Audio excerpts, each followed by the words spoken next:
Olá, seja bem-vindo ao CONARAD, primeiro congresso online de radiologia. Congresso esse patrocinado pela EAD Plus, que é hoje a maior plataforma de ensino à distância da América Latina. Meu nome é Eric Lima, eu sou o coordenador dos cursos de pós-graduação em tomografia computadorizada e ressonância magnética e também o curso de pós-graduação em medicina nuclear e radioterapia da EAD Plus. Também coordeno todo o escopo de cursos de curta duração voltados à área da radiologia da EAD Plus. E hoje nós vamos falar a respeito da evolução tecnológica e o estado da arte em tomografia computadorizada. Então, aí o meu currículo, tá? Mestrado pela Universidade Bandeirantes de São Paulo, especialista em tomografia pela Unisa, também MBA em Gestão em Saúde pela USP. Atualmente sou gerente operacional do Instituto do Câncer do Estado de São Paulo e coordenador dos cursos da EAD Plus, como eu falei para você, e coordenador do curso de especialização em diagnóstico por imagem e oncologia no Instituto do Câncer do Estado de São Paulo e docente da Santa Casa, da Faculdade de Ciências Médicas da Santa Casa de São Paulo, da graduação e pós-graduação. Bom, o objetivo dessa apresentação será falarmos a respeito dos diversos aspectos do desenvolvimento tecnológico da tomografia, principalmente comparando as técnicas entre tomografia single slice e tomografia multi-slice. Vamos demonstrar também o impacto e a importância da tomografia multi-slice para o desenvolvimento da radiologia de um modo em geral e em especial da radiologia digital. E vamos discutir questões relacionadas à radioproteção na tomografia multi-slice, os ganhos diagnósticos e as perspectivas futuras desse método, principalmente abordando a sua correlação com outros métodos de tratamento e de diagnóstico da radiologia também.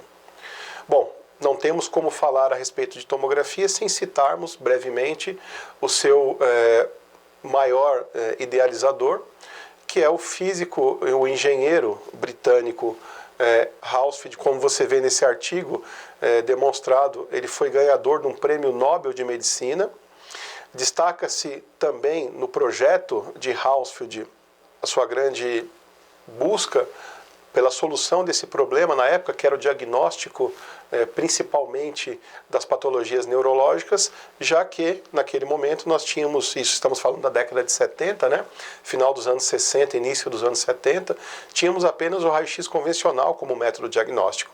Então Hounsfield recebe essa missão, a missão é essa de desenvolver um método que fosse capaz de demonstrar radiologicamente, principalmente patologias do encéfalo. Então, uma curiosidade a respeito desse projeto é que ele foi praticamente patrocinado com verbas da empresa EMI, que era a empresa que produzia e divulgava o material fonográfico dos Beatles. Então, as verbas utilizadas no projeto do desenvolvimento da tomografia foram verbas patrocinadas pelos Beatles. Bom, aqui nós temos o primeiro protótipo de um tomógrafo, construído em 1972. Você pode reparar que esse protótipo ele tem como objetivo o diagnóstico do encéfalo. Então, ele foi criado com esse fim. E, ao longo do tempo, é claro, ele foi desenvolvido e foi aperfeiçoado para o que nós conhecemos hoje como a tomografia computadorizada. Bom, falando um pouco a respeito do método em si, da concepção, de como as imagens tomográficas elas são adquiridas e formadas, né? Então, trago aqui uma ilustração. Nós temos a imagem de uma maçã fatiada, e é justamente isso que ocorre com o corpo humano através dos exames de tomografia. Esse exemplo da maçã, ele nos traz como comparação uma aquisição do método axial, e é como se nós tivéssemos como objetivo visualizar dentro dessa maçã o número de sementes que nós temos disponível. Para isso, a maçã terá que ser fatiada. Portanto, quanto mais espessa essa fatia e quanto menor o número de fatias, maior a chance de nós deixarmos de visualizar alguma semente que representa, então, nesse nosso exemplo, uma patologia, por exemplo. Então, no método axial, nós teremos uma aquisição, deslocamento da mesa individualmente e uma imagem tomográfica. Bom, esse é o início da tomografia. Ela evolui, então, anos depois, para o método helicoidal, onde nós temos como concepção o fato de, ao mesmo tempo em que o gantry faz seu giro de 360 graus ao redor do objeto, a mesa se desloca de maneira simultânea. Dessa forma, então, é possível adquirir um número muito maior de imagens e essas imagens, com isso, podem ser realizadas, por exemplo, com uma ou duas apneias, no caso de uma tomografia de tórax ou de abdômen, fazendo com que o tempo de exame fosse muito reduzido. Então, estamos falando aí da primeira grande evolução da tomografia. Nós vamos pular algumas gerações, né? Passando aí direto para a quinta geração, que é a mais atual, juntamente com a geração multislice, é aquela que ainda temos no mercado. Então, essa grande evolução, que é justamente a passagem da tomografia axial para a tomografia single slice helicoidal, ela ocorre no início dos anos 90, e aí nós temos como uma transformação do método o fato de um menor tempo de aquisição e um maior volume de dados possibilitar uma maior perspectiva de exames. Bom, a mudança, a grande transformação da tomografia, ela ocorre em 1998, no final dos anos 90. Então, é o aperfeiçoamento da tomografia single slice, a evolução da quinta geração para a tomografia multi-slice, ou seja, a tomografia com múltiplos detectores, fazendo com que o tempo médio de aquisição desses exames ele fosse drasticamente reduzido. Então, nós passamos a ter exames com múltiplas fases de aquisição sendo realizadas em tempos muito curtos. E um volume grande de dados, de informações também adquiridos nesses exames, e esses dados possibilitando então um diagnóstico mais preciso, um pós-processamento mais avançado e ganhos enormes em termos de qualidade diagnóstica. Então, fazendo uma rápida cronologia a respeito da evolução da tomografia, nós tínhamos então nos anos 70 até os anos 80, com os passos iniciais do método, exames com poucas imagens. Então, só relembrando aqui, imagens do primeiro tomógrafo. Então, se você observar, nós temos ali um modelo realizando uma tomografia de crânio. Então, nós temos um método com baixa produtividade e inicialmente voltado apenas para o encéfalo. Depois, nos anos 90, com o advento da tomografia single slice helicoidal, nós passamos a ter um método com centenas de imagens, já que as múltiplas fases foram incorporadas no tipo de diagnóstico da TC, e também exames com espessuras de colimação, espessuras de corte naquela época, mais finas. Então nós passamos a ter um aumento significativo da produtividade da tomografia computadorizada a partir da quinta geração, a partir dos anos 90. Com isso, pacientes que antes apresentavam uma grande dificuldade e limitações na realização desse exame, como por exemplo pacientes pediátricos, pacientes politraumatizados, pacientes internados, muitas vezes intubados ou com dispositivos que dificultam um tempo prolongado para a realização do exame, passaram a ser clientes frequentes na tomografia, fazendo com que então os hospitais, os centros de saúde, tivessem que ter esse método 24 horas para um atendimento preciso de todos os pacientes. E agora, a partir do final dos anos 90, a grande revolução da tomografia, que é a tomografia multislice. Então nós passamos a ter métodos com milhares de exames. Então, um aumento gigantesco da produtividade, que acabou trazendo para o ambiente da radiologia um grande desafio, que era justamente o armazenamento e a análise desse grande volume de imagens, esse grande volume de dados. Com isso, a tomografia acabou exigindo uma mudança de paradigma em relação à forma de trabalho da radiologia. Então, nesse slide você pode observar a forma antiga de trabalho da radiologia, né? Nessa charge nós temos um radiologista avaliando vários filmes ao mesmo tempo. Nós temos então depois o problema em relação ao arquivamento das imagens, assinatura de laudos, né? E imaginem só, quando você multiplica por muitas e muitas vezes o número de imagens, como esse radiologista até os anos 90, ele poderia trabalhar então a partir dos anos 2000 com a tomografia multislice? Simplesmente impossível, né? Então, a tomografia multislice ela trouxe para o ambiente radiológico a necessidade do desenvolvimento de sistemas específicos como o RIS, o PACS e também, acompanhando essa evolução, o HIS através da gestão hospitalar como um todo, e a própria forma de trabalho do radiologista e dos operadores passou a ser diferente, dando também a possibilidade para todo o corpo clínico analisar essas imagens através de um ambiente digital.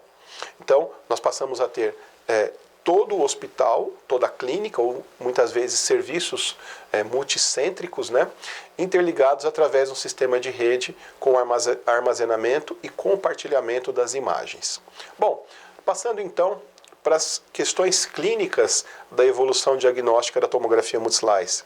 Então, nós vamos falar um pouquinho a respeito de quais foram os benefícios que a tomografia multislice ela trouxe para as diversas áreas da medicina, destacando então os exames cardíacos, os exames vasculares, exames com reconstruções virtuais, principalmente a colonoscopia virtual, a importância da TC para a simulação radioterápica, os exames híbridos através do PET-CT como grande exemplo, o diagnóstico diferencial em toda a rotina da tomografia, ou seja, tudo aquilo que já era feito na tomografia single slice passa a ser feito de maneira mais eficiente, de maneira mais eficaz na tomografia multislice, e como isso se aplica no dia a dia da rotina, e também com a evolução tecnológica de um modo em geral, ou a tomografia servindo como apoio para outros métodos, não apenas tomográficos. Bom, vamos lá. Então, falando a respeito dos exames vasculares. Então, a primeira grande ferramenta que foi aperfeiçoada com a tomografia multislice, lembrando que ela inicia-se nos últimos equipamentos single slices, aqueles equipamentos de transição, mas ela é aperfeiçoada através da tomografia multislice, é justamente a possibilidade de um monitoramento em tempo real da chegada do contraste em um ponto de referência.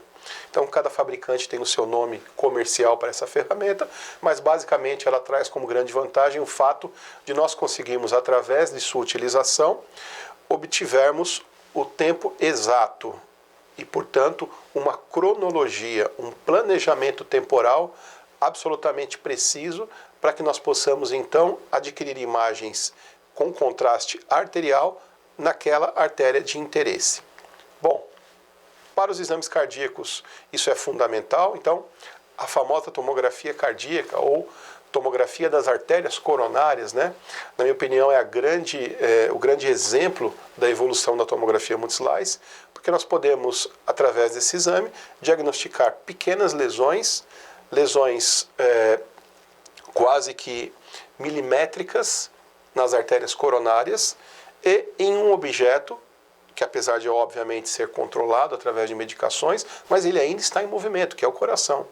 Então, o exame possibilita um diagnóstico preciso, evitando então que muitos pacientes sejam submetidos a procedimentos intervencionistas apenas diagnósticos, né? Fazendo com que o procedimento intervencionista ele fique direcionado para o tratamento também e não apenas para o diagnóstico das patologias. Aqui um exemplo, né, um exemplo comparando a acurácia de uma CT com um exame de radiologia intervencionista, mostrando que ambos podem demonstrar as mesmas patologias. As reconstruções, talvez aquelas reconstruções que mais chamam a atenção, né, porque elas têm a capacidade de demonstrar exatamente o ponto de maior interesse, né?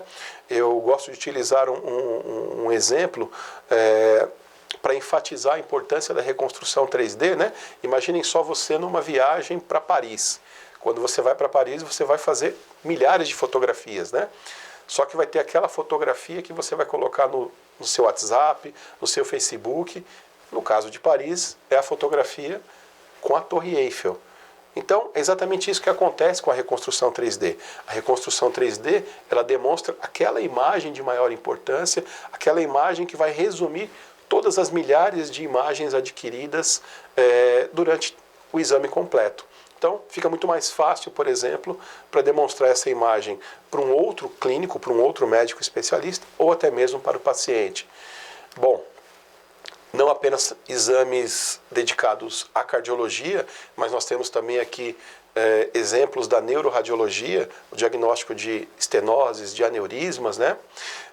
Reconstruções demonstrando a correlação de vasos com estruturas anatômicas adjacentes como ossos, como é o caso desses dois exemplos de angiotomografias de carótidas e vasos intracranianos. E também a utilização do multislice para alguns perfis de pacientes que até então não eram clientes tão frequentes da tomografia, como, por exemplo, pacientes politraumatizados. Então, aqui dois exemplos, né, de grandes fraturas de acidentes automobilísticos, em que a tomografia ela acaba agilizando o diagnóstico e facilitando, então, o planejamento terapêutico, porque, ao mesmo tempo em que você consegue visualizar as fraturas, também é possível avaliar lesões vasculares e até mesmo lesões de vísceras ocas ou de pulmão. Então, o paciente ganha um tempo enorme para que o seu tratamento emergencial seja startado o mais rápido possível. Outros exemplos de reconstruções vasculares periféricas, né? Um exame da esquerda mostra o pós-processamento pré-tratamento e o outro mostra uma aquisição pós-tratamento, mostrando uma estenose de vaso. Aqui também um outro exame vascular periférico, mostrando não apenas as patologias vasculares na reconstrução 3D, mas também no método axial, que é muito importante para o planejamento terapêutico. Bom, um outro avanço da tomografia multislice, aperfeiçoado com esse novo método, é a colonoscopia virtual. Colonoscopia virtual, que é um método pouco invasivo, de baixa dose de radiação, sem necessidade de sedação e sem o uso de meio de contraste EV. E, além disso, a colonoscopia virtual ela permite a análise estrutural do reto, dos cólons e a identificação de lesões extracolônicas, especialmente em pacientes assintomáticos. Ela também tem como grande diferencial o complemento de colonoscopias convencionais que sejam obstruídas por grandes massas tumorais. Bom, uma outra evolução e o apoio da tomografia para um método de tratamento super importante para pacientes oncológicos, que é a radioterapia, é justamente a utilização da CT para simulação em radioterapia. Então, aqui um exemplo de uma imagem de tomografia adquirida com reformatações multiplanares, onde o planejamento é feito com uma maior efetividade, uma maior acurácia na identificação daquelas áreas que devem ser protegidas do feixe de radioterapia e aquelas áreas que devem ser expostas com doses mais efetivas. Então, a simulação feita com tomografia, ela possibilita uma maior eficácia no tratamento radioterápico. Bom, aqui dois exemplos da utilização da tomografia com outros métodos, né? Então, nós temos na imagem da sua direita um angiógrafo esse com a possibilidade de aquisições tomográficas através do cone BIM CT, e nós temos na sua imagem da esquerda um PET-CT, né? Então, é a tomografia interagindo com a vascular intervencionista e também com a medicina nuclear. Então, o PET-CT, que é o grande exemplo dos métodos híbridos, né? Aqui a imagem de um equipamento e a imagem de um exame adquirido já, né? Então nós temos a imagem fisiológica do PET somada à imagem anatômica da CT, fazendo com que então o especialista, principalmente o oncologista, possa ter uma maior segurança ao confirmar o diagnóstico, a evolução ou a regressão da lesão. Então também o SPECT-CT, que é a somatória, de novo, da imagem tomográfica com a imagem de medicina nuclear. E aí o angiógrafo com a possibilidade de uma aquisição tomográfica através de Cone-Beam-CT. Então, o Cone-Beam-CT, que é o giro do equipamento ao redor do seu próprio eixo, com um feixe de tamanho, né, de FOV reduzido, mas que é muito importante no caso desses angiógrafos, principalmente para aquisição cerebral e para aquisição hepática, para controle pós-tratamento. Também a radioterapia, ela incorpora em alguns dos seus equipamentos mais modernos a possibilidade de Cone-Beam-CT, com a tecnologia tomográfica, principalmente para o controle, a localização exata para tratamentos mais específicos, como nesse caso um tratamento direcionado para a próstata. Bom, na odontologia, a tecnologia de Cone-Beam-CT com tomógrafos específicos dedicados já é uma grande realidade. Esses tomógrafos, além de ocuparem um espaço muito menor, eles entregam para o paciente uma dose muito reduzida e a qualidade da imagem, como você pode ver nessas reconstruções, é absolutamente comparável ao de um tomógrafo convencional. Bom, para aqueles exames já realizados desde o início da tomografia, né, o Multislice ele trouxe uma melhora significativa e ganhos qualitativos em relação ao seu resultado. Então eu trago dois exemplos de exames para músculo esquelético, né? Uma TC realizada em um paciente pós-operatório de artrodese de coluna e uma TC realizada em um paciente com pós-operatório de uma cirurgia de tornozelo. Então, ambos os casos têm bastante material metálico. E o material metálico sempre foi um grande artefato dificultador para a avaliação de imagens tomográficas. Então, pelas próprias reconstruções, você pode ver que esse artefato com o Multislice ele foi bastante mitigado, chegando ao ponto de, nos equipamentos mais modernos, com tubos mais potentes, ele ser praticamente eliminado. Bom, também nós temos grandes diferenciais em termos de diagnóstico precoce, diagnósticos realizados para aquelas pequenas lesões que, ao serem descobertas em um momento, em um estágio bastante precoce, elas podem ser curadas, evitando então que evoluam, por exemplo, para cânceres. O grande exemplo é a TC de alta resolução. Então, a tomografia de alta resolução, que nada mais é do que o diagnóstico preciso através de uma espessura de colimação de no máximo 2 milímetros, exames que eram direcionados na tomografia single slice para alguns perfis de paciente, para algumas indicações clínicas apenas, hoje se tornou um padrão.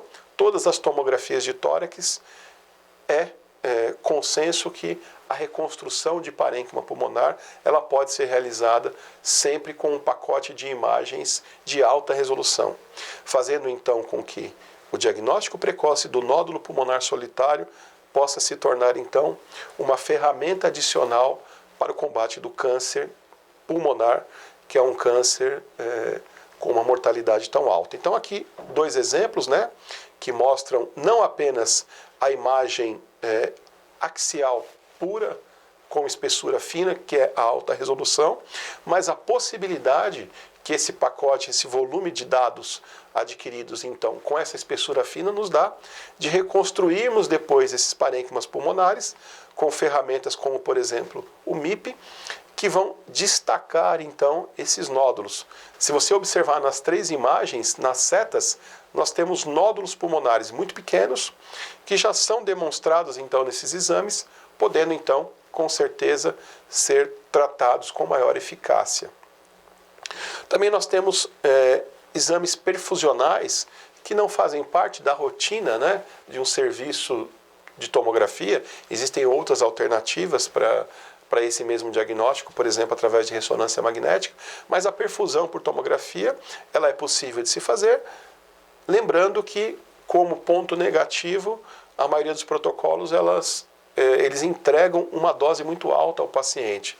Daí, então, a opção pela perfusão por ressonância magnética. Bom, cada vez ganhando um espaço maior no diagnóstico diferencial da TC, os exames com volumetria, né, ou seja, a mensuração do volume de estruturas anatômicas, principalmente o fígado.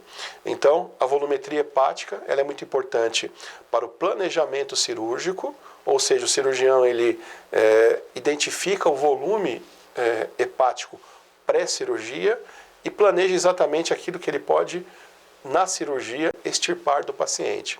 Também a volumetria hepática ela pode ser muito importante para tratamentos minimamente invasivos, como radiofrequência ou crioablação do fígado. E aí, tudo isso é realizado através de pós-processamento. Então, o pós-processamento da tomografia, a partir do advento da tomografia multislice, ele quebra vários paradigmas. Então, ele torna não apenas o trabalho do médico radiologista, de todos os clínicos que dependem das imagens tomográficas, mas também o trabalho dos operadores, daqueles profissionais que trabalham com tomografia, totalmente diferente. Então, o conceito de exame somente no momento em que o paciente está na clínica ou no hospital adquirindo as imagens, ele sai de cena. Você pode atuar naquele diagnóstico, atuar naquele exame em momentos diferentes e até mesmo em locais diferentes do que aquela imagem foi adquirida. Então, todos se beneficiam com essa evolução. Também os clínicos, os clientes do serviço radiológico.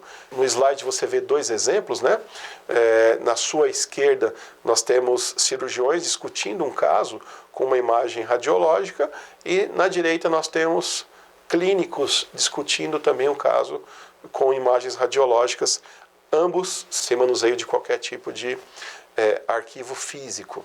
Então, a grande vantagem, então, desse impulsionamento que a tomografia multislice trouxe à radiologia digital é justamente o arquivamento das imagens online, mesmo as imagens brutas, as imagens em formato DICOM, aquelas que podem ser pós-processadas, o acesso dessas imagens em qualquer parte da rede hospitalar, quase que em tempo real, a sua aquisição, e esse sistema funcionando 24 horas, sendo monitorado e sendo assessorado sem a necessidade da utilização de filmes. Bom, passando então para a segunda parte da nossa apresentação, falando um pouco do estado da arte da tomografia. Então, primeiramente foi uma contextualização, abordando principalmente o desenvolvimento tecnológico da tomografia, e agora vamos falar um pouquinho a respeito do que nós entendemos como pontos cruciais para a realização de um exame tomográfico preciso. Então, primeiro, vamos falar a respeito da utilização correta dos meios de contrastes radiológicos, depois da otimização das doses de radiação em exames tomográficos e, por fim, da qualidade da imagem tomográfica, que é justamente o nosso objetivo, o objetivo final de um bom exame tomográfico. Então, falando a respeito da utilização correta dos meios de contrastes radiológicos.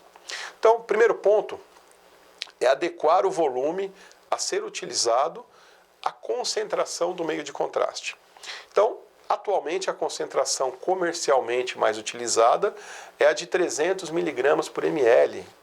Então, essa é uma concentração que você vai encontrar na maioria dos serviços radiológicos, mas ela não é a única.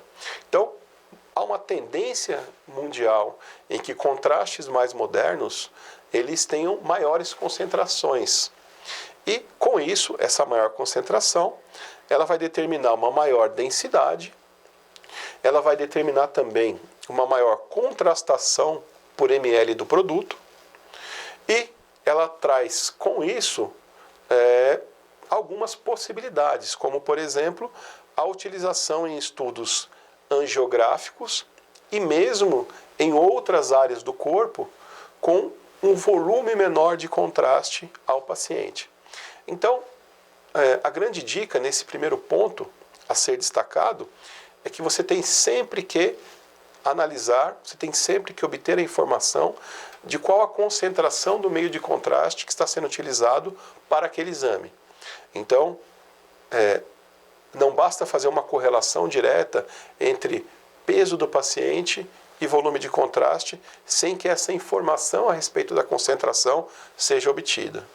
Então, alguns benefícios, por exemplo, do uso de contrastes de maior concentração para os exames tomográficos. Então, uso de menores volumes, Isso contribui para a segurança renal e redução dos efeitos adversos para o paciente e redução das doses de exposição por conta da maior densidade desse contraste de alta concentração. Então, há estudos que mostram que ao utilizarmos contrastes de alta concentração, é claro, isso tem que ser feito com o acompanhamento de uma equipe de físicos especializados e sempre com o aval do radiologista que vai analisar essa imagem, mas é possível que haja uma redução da dose de radiação, já que por conta da maior densidade do meio de contraste, ele apresenta uma contrastação melhor da imagem e destaque a determinadas patologias. Também é muito importante que, com a redução do volume utilizado de contraste, muitas vezes fica mais fácil manejar essa administração em pacientes com instabilidade renal, pacientes idosos e pacientes oncológicos, que são aqueles grupos de maiores riscos para problemas renais ocasionados por contraste iodado. Bom, alguns pontos de atenção em relação a esses contrastes de maior concentração. Primeiro, eles podem gerar um aumento do índice de extravasamento. Por quê? Devido à sua maior viscosidade. Algo que pode ser manejado através do aquecimento desse meio de contraste em estufas específicas. Também, de um modo em geral, esses contrastes eles possuem um maior custo comparando aos contrastes de média e de baixa concentração. Porém, essa relação custo-efetividade ela pode ser avaliada com bastante critério, já que nós teremos uma redução do volume de contraste utilizado por paciente. Então, por exemplo, você pode estar utilizando hoje uma média de 1,5 ml por quilo por paciente para exames de abdômen em um contraste de média concentração, 300 mg por ml, e você pode passar a utilizar menos de 1 ml por quilo em um contraste de alta concentração, 350, 370 e até 400 mg por ml. Então, essa correlação entre o volume e o custo, ela tem que ser avaliada caso a caso, contrato a contrato, negociação a negociação, para que então seja definido se financeiramente a utilização desse contraste de alta concentração ela é sustentável. Bom, o outro ponto de interesse, o outro ponto de destaque em relação ao estado da arte da tomografia é a utilização correta do contraste via oral. Então, há também, a partir do momento que os tomógrafos multi-slice se tornaram quase que um padrão mundial, né? A grande maioria dos serviços, principalmente nos grandes centros aqui do Brasil, já utilizam, já possuem tomógrafos multi-slice. Então, a partir daí, houve também uma mudança de paradigma em relação à utilização dos contrastes via oral. Então, reduziu-se a necessidade de contraste via oral positivo. Então, na maioria das vezes, a distensão do estômago e até mesmo a distensão do intestino para alguns tipos de protocolo, ela pode ser realizada apenas com água, que é o chamado contraste neutro ou contraste negativo. E o contraste positivo, que é justamente a mistura, né, da água com o contraste iodado numa proporção de 3 a 5%, ela pode ser prescrita apenas para alguns casos específicos, como, por exemplo, a pesquisa de fístulas do trato gastrointestinal ou em casos de pacientes que têm uma massa corpórea muito pequena, como pacientes muito magros ou até mesmo crianças.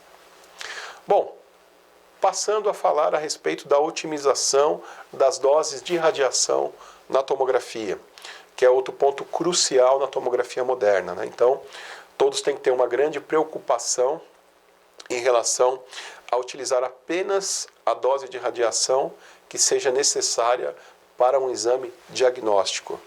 Então, é claro que isso depende de um esforço multiprofissional, então todos têm que estar envolvidos nesse trabalho, né? Não apenas o médico radiologista, mas a equipe de físicos, os operadores, a engenharia clínica, os próprios fabricantes dos equipamentos, né? Mas existem alguns conceitos básicos que é de fundamental importância para você, operador, no momento de realizar o exame. Então, primeiro vamos falar a respeito do efeito do pitch.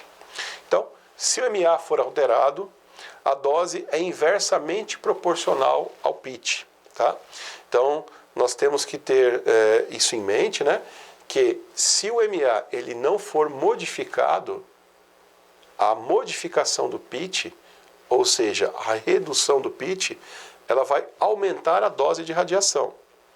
Portanto, quanto maior o pitch, menor o tempo de aquisição, porém, há uma redução da qualidade da imagem que poderá ser compensada com o aumento do MAS. Então, no exemplo seguinte, fica bem claro isso.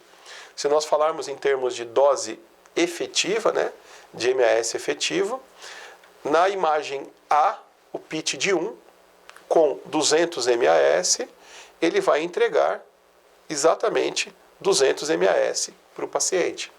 Na imagem B, com o pitch de 2, ou seja, uma aquisição mais rápida, ele vai entregar ao paciente metade da dose efetiva do que o exemplo A.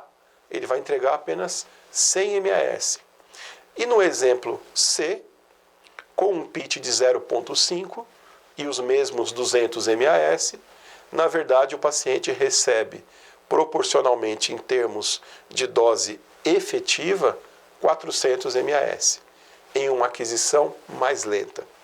Então nós podemos dizer que o pitch ele influencia não apenas no tempo de aquisição e na qualidade da imagem, de maneira inversamente proporcional, mas também na dose de exposição que o paciente vai receber.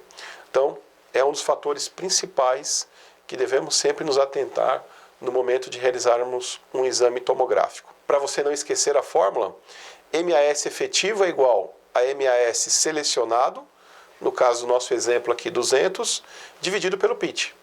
Então, se você tem um pitch menor do que 1, isso significa que o seu MAS efetivo será sempre maior do que aquele que você selecionou. Então, uma dica prática é, você deve tentar trabalhar sempre com o pitch próximo a 1. Por quê? Porque aí você tem condições de imediatamente saber que o MAS selecionado é aquele que o paciente receberá. Ficando então os pitches maiores do que 1 para casos extremos, em que você precisa de uma aquisição muito rápida, exemplo, crianças, pacientes agitados, politraumatizados, etc. E os casos em que o pitch será menor do que 1, para também pacientes especiais, como por exemplo, pacientes obesos, pacientes que têm grandes próteses ou placas metálicas, em que você precise reduzir esse artefato. Então, são extremos em que devem ser utilizados apenas com bastante critério. Bom, um outro fator importantíssimo que você deve sempre observar antes da realização da aquisição é justamente o CTDI e o DLP. Então vamos explicar cada um deles. Então, nesse exemplo, você pode observar duas imagens. A imagem da sua direita, nós temos um número menor de fatias, um número menor representando uma área menor de aquisição. E na imagem da sua esquerda, nós temos um número maior de fatias, representando uma área maior de aquisição. Então, esse exemplo, ele demonstra a região irradiada. Então, quando falamos em termos de CTDI volumétrico, o que nós estamos observando é justamente a energia entregue naquela aquisição. Então, isso independe da área irradiada. Quando falamos em DLP, o que nós estamos demonstrando é justamente essa energia do CTDI volumétrico multiplicada pela extensão da área irradiada. Portanto, o DLP ele é proporcional à área irradiada. Já o CTDI volumétrico não. Então, ele independe da extensão da área. Então, um outro exemplo, falando a respeito de CTDI e DLP, a espessura de imagem, ela não influencia diretamente na dose de radiação que o paciente receberá. Então, eu posso adquirir imagens com 5 milímetros ou com 2,5 milímetros, mas se a área a ser estudada ela for a mesma, o paciente receberá a mesma dose. Então, quais são situações em que nós vamos ter uma mudança de dose efetiva recebida pelo paciente? Primeiro, a mudança da extensão da varredura. Quanto maior a extensão da varredura, maior a dose efetiva recebida pelo paciente. Segundo, o número de fases de aquisição. Então, o número de fases de aquisição, obviamente, é proporcional à dose efetiva que o paciente recebe. Exemplo, em um exame de abdômen, nós podemos ter 4 fases. Fase pré-contraste, fase arterial, fase portal e fase equilíbrio. Então, se você tem um exame inicial, esse paciente receberá 4 aquisições. Pode ser que esse mesmo paciente volte depois, um exemplo de um paciente oncológico em segmento, e não seja mais necessário realizar as 4 fases. Então você pode reduzir, claro, sempre sob prescrição médica e protocolo, reduzir essas 4 fases para 2. Proporcionalmente você reduziu, de maneira geral, 50% da dose de radiação que o paciente recebeu. E o aumento do MA, que é utilizado para controle dos níveis de ruído, ou seja, da qualidade da imagem. Então, basicamente, são esses 3 pontos os principais que estão envolvidos diretamente na dose efetiva que o paciente receberá. Então, é claro, quando falamos em otimização de dose, temos que ter muito cuidado e muito critério em relação a esses três pontos. Primeiro, a extensão da varredura, ela deve sempre incluir toda a área de interesse. Lembrando que muitas vezes algumas patologias, elas rompem as fronteiras anatômicas iniciais. Então eu posso ter, por exemplo, um abdômen superior e o paciente com uma hepatomegalia e eu tenho parte do fígado invadindo a região anatômica da pelve. Eu tenho inevitavelmente que estender a minha aquisição, incluindo todo esse fígado. Eu posso ter um traço de fratura ou um traço de metástase óssea que vai além do planejamento inicial. O exame inicial, hipoteticamente, poderia ser um ombro, mas o traço de fratura ou o traço da metástase, ele toma todo o úmero. Aquele exame se transformou em um braço e não mais um ombro. Então, nós temos apenas que utilizar a extensão de varredura com bastante critério, respeitando os limites anatômicos daquela aquisição, mas sempre de olho, sempre com muita atenção para possíveis patologias que possam fazer com que o meu planejamento de aquisição seja modificado. Bom, em relação às múltiplas fases, o ponto principal o exame é sempre realizado baseado em um protocolo e baseado em prescrição do radiologista na definição desse protocolo. Então, muitas vezes, algumas fases pré-contraste podem ser eliminadas. Isso depende, mais uma vez, de protocolo clínico, tá?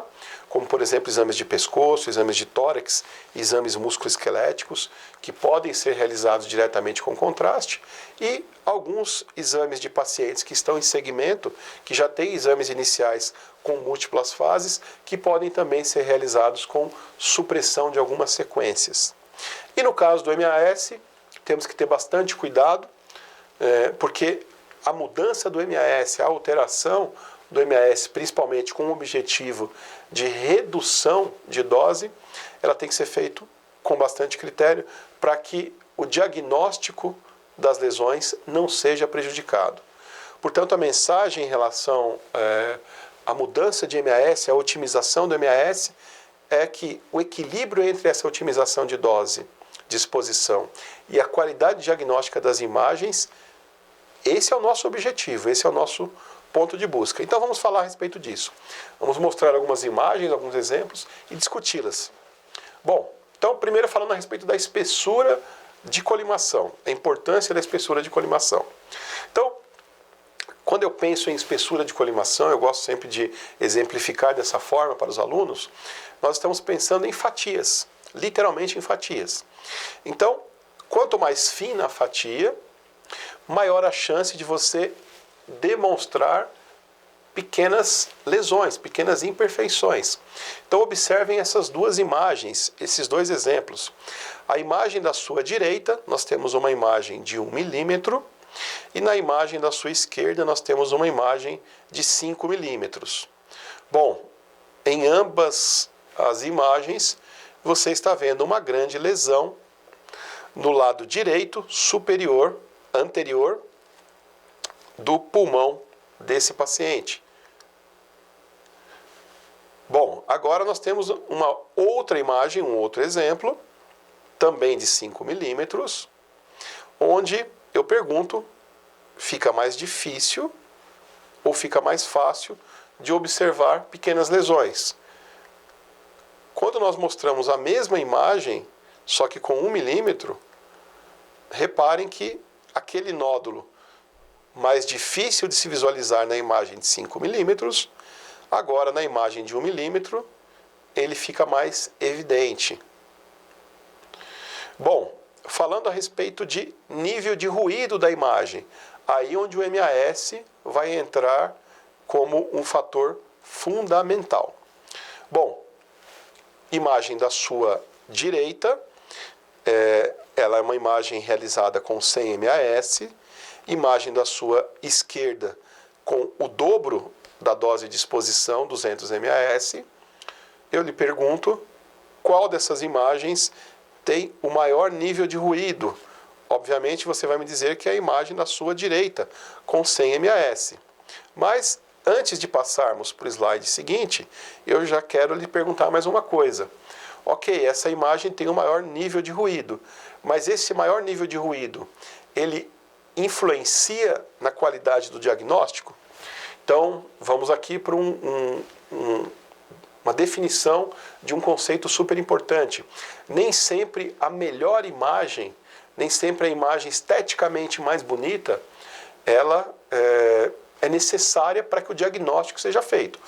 Porém, cuidado, porém, muitas vezes uma imagem muito ruidosa, principalmente, uma imagem que apresenta um aspecto visual pior, deteriorado, ele pode sim influenciar no diagnóstico. Por quê? Vejam só, em ambas as imagens é possível se visualizar a lesão. Então, no fígado do paciente existe uma grande lesão e você consegue observá-la tanto na imagem com 100 MAS mais ruidosa, quanto na imagem de 200 MAS menos ruidosa.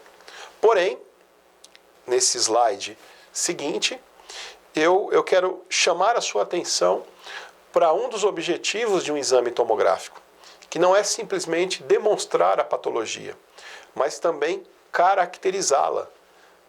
Através da imagem tomográfica, o radiologista ele vai mensurar essa lesão, ou seja, ele vai medi-la, e esse dado, essa informação de mensuração dessa lesão, muitas vezes é crucial para que o oncologista tome decisões em relação ao futuro do tratamento desse paciente. Então, muitas vezes esse exame é um exame de segmento, o paciente tem um exame anterior, ele faz esse exame atual para avaliar se o tratamento administrado ele está sendo eficaz ou não, e um dos critérios para essa análise é a redução ou aumento da lesão. Então, quando nós temos uma imagem, como a imagem da sua direita, com 100 MAS, com um nível de ruído muito alto e a sua qualidade diagnóstica deteriorada, a primeira coisa que é sacrificada nesse tipo de imagem são as bordas das lesões.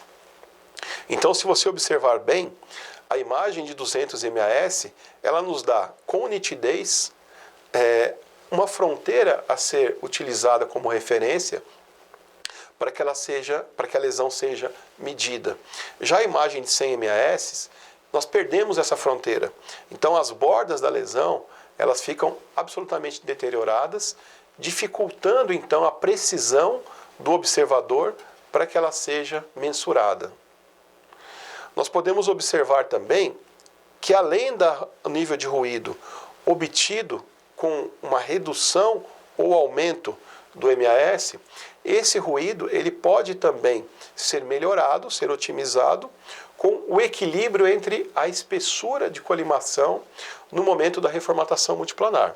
Então eu trago agora 3 imagens como exemplo: a imagem da sua direita com 1 milímetro, a imagem central com 5 milímetros e a imagem da sua esquerda com 2 milímetros.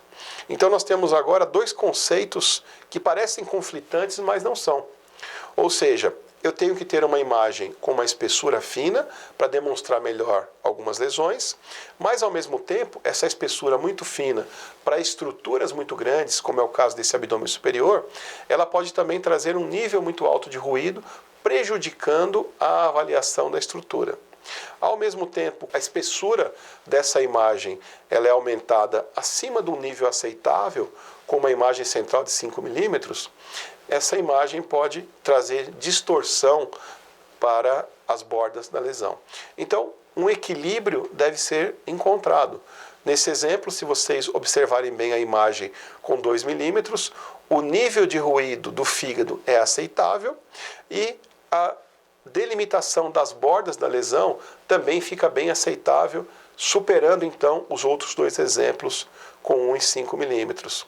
Nós podemos ter um exemplo similar com uma tomada no plano médio sagital. Se você observar a imagem central dessa vez com 2 milímetros, ela é muito mais nítida, tanto em comparação com a imagem da sua esquerda de 1 milímetro, que traz consigo um nível de ruído muito alto, quanto com a imagem da sua direita de 5 milímetros, que traz consigo um nível de borramento e uma perda da resolução espacial inaceitável.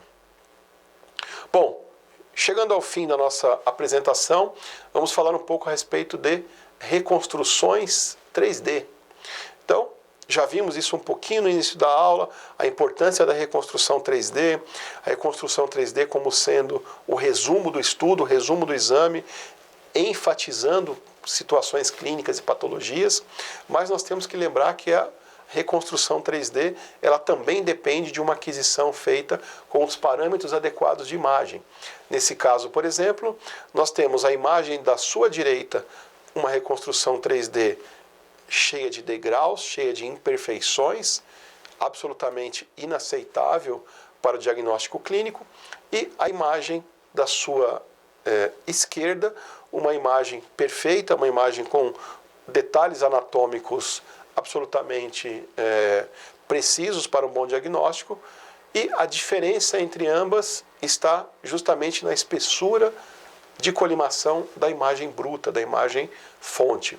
Então, para a reconstrução 3D, para reconstruções 3D, nós vamos sempre utilizar espessuras de imagem finas, como por exemplo essa espessura que foi utilizada para essa reconstrução de arcos costais, com 1 milímetro de espessura. Bom, finalizando a nossa apresentação, eu quero destacar 2 pontos cruciais.